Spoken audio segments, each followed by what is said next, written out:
हुआ। बाबा नारद गाते हुए पहुंच गए, जय जय नारायण नारायण हरि हरि, श्रीमन नारायण नारायण हरि हरि। और जैसे बाबा पहुंचे हैं सूरसेन जी महल महाराज के महलों में, तो क्या देखा, दो बालक खेल रहे हैं। दोनों बालकों के ऊपर बाबा नारद की नजर पड़ी। बाबा ने देखा इसके कर्म तो हमें लग रहा अच्छे हैं, अरे ये महात्मा के साथ घूम रहा तो ये महात्मा हो जाएगा। क्यों?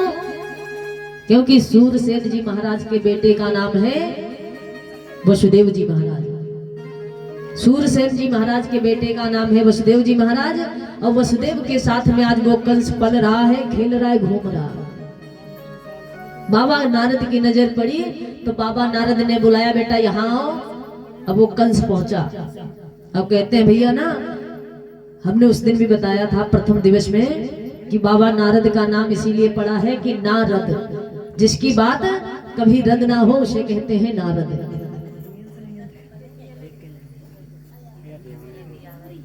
कि जो अज्ञान का खंडन करे उसको नारद कहते हैं। तो बाबा नारद पहुंचे और कंस को बुलाया, बेटा यहाँ आओ। तो वो कंस बाबा नारद के पास पहुंचा। बाबा नारद ने पूछा, बेटा तुम्हारे माता पिता कौन है? और जैसे कहा तुम्हारे माता पिता कौन है, तो उस कंस ने बताया, हमारे बाबा का नाम है सूरसेन जी महाराज। तो नारद बाबा कहने लगे, अरे नहीं, तुम्हारे पिता सूरसेन जी नहीं है। का फिर कार्य तुम्हारे पिता का नाम है उग्रसेन जी महाराज। कैसे? अरे तुम्हारे पिता ने तुम्हारा जन्म लेते ही तुमको बहती हुई गंगा जी में फेंक दिया था। ज्योतिषियों ने बताया था, ब्राह्मणों ने बताया कि ये बालक तुम्हारे कुल को विनष्ट करने वाला होगा, इसलिए तुम्हारे पिता श्री ने बहती गंगा में फेंक दिया। तो क्या हुआ, कंस भैया रात्रि में उठ करके वहां से चला गया और कहां पहुंचा?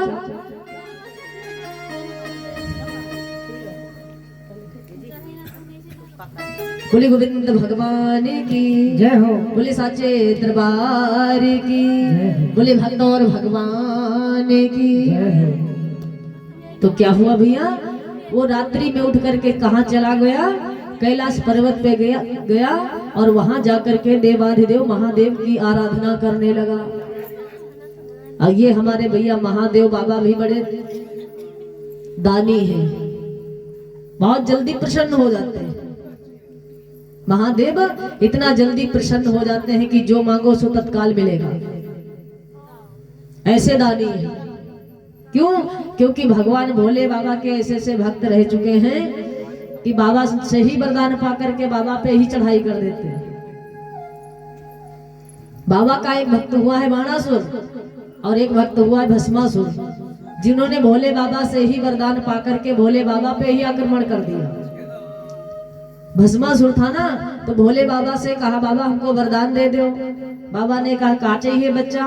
अरे बाबा हमको ऐसा वरदान दे दो कि हम अमर हो जाए। बाबा ने कहा, बेटा ये नहीं होगा, और कुछ मांग लो।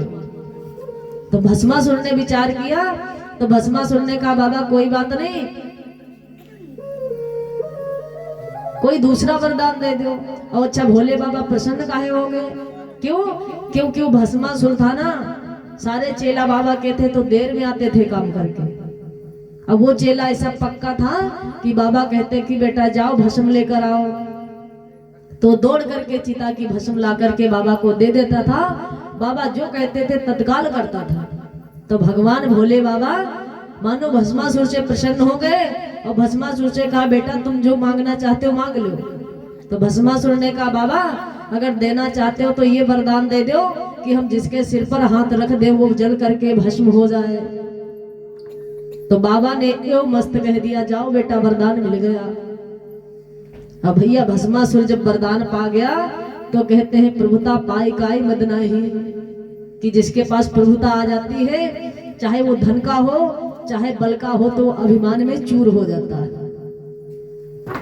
तो आज भस्मासुर मद में हो गया, अरे बाबा ने हमें ऐसा वरदान दे दिया है कि जिसके सिर पे हम हाथ रख देंगे वो भस्म हो जाएगा।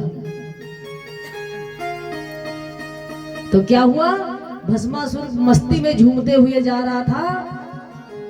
भोले तेरे सहारे शंभु तेरे सहारे मेरा परिवार है, भोले तेरे सहारे शंभु तेरे हवाले मेरा परिवार है। तू ही मेरी नाव का माझी, तू ही पतवार है, तू ही मेरी नाव का माझी, तू ही पतवार है। बाबा तेरे सहारे मेरा घर पार है। बाबा तेरे सहारे मेरा घर द्वार है। झूमता हुआ जा रहा था, बाबा तेरे सहारे मेरा परिवार है। अब क्या हुआ भैया, मुलाकात हो गई बाबा नारद से। तो भस्मासुर ने विचार किया, रे बहुत बढ़िया अस्त्र मिल गया, बाबा ने दिया है कि जिसके सर पे रख दोगे भस्म हो जाएगा, और हमको व्यक्ति भी बहुत बढ़िया मिल गया, तो क्यों ना ये मंत्र इन्हीं पे आजमा लिया जाए।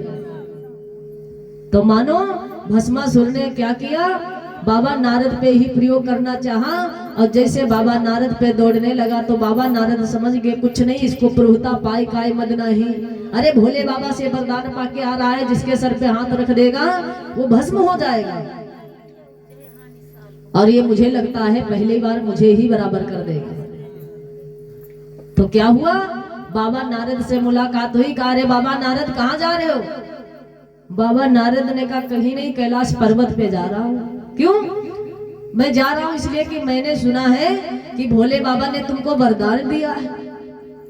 अब नारद बाबा अपनी बचत के लिए तो कहा, हाँ हाँ वरदान दे दिया। क्या दिया? अरे बाबा ने वरदान दिया है कि जिसके सर पे हाथ रख दोगे वो भस्म हो जाएगा। तो कहा, बड़ा अच्छा वरदान दे दिया। कहा फिर मैं इसलिए जा रहा हूं कि अब सोचता हूं किसके ऊपर इसका परीक्षण लिया जाए, तो क्यों ना बाबा तुम्हारे ऊपर परीक्षण कर लिया जाए। और जैसे कहा बाबा तुम्हारे ऊपर परीक्षण किया जाए, बाबा नारद घबराए। अरे नहीं बेटा, ऐसा है ना, अरे बाबा से तुमने मांगा तो ये तो ठीक है कि जिसके सर पे हाथ रख दोगे वो भस्म हो जाएगा, लेकिन बाबा के पास एक बहुत बढ़िया चीज है जो बाबा ने तुम्हें नहीं दिया। कहा, वो क्या है? कहा, अरे भोले बाबा के पास जो एक देवी जी रहती है ना, उनकी देवी, जय श्री राधे, जय श्री श्याम, श्याम श्री राधे।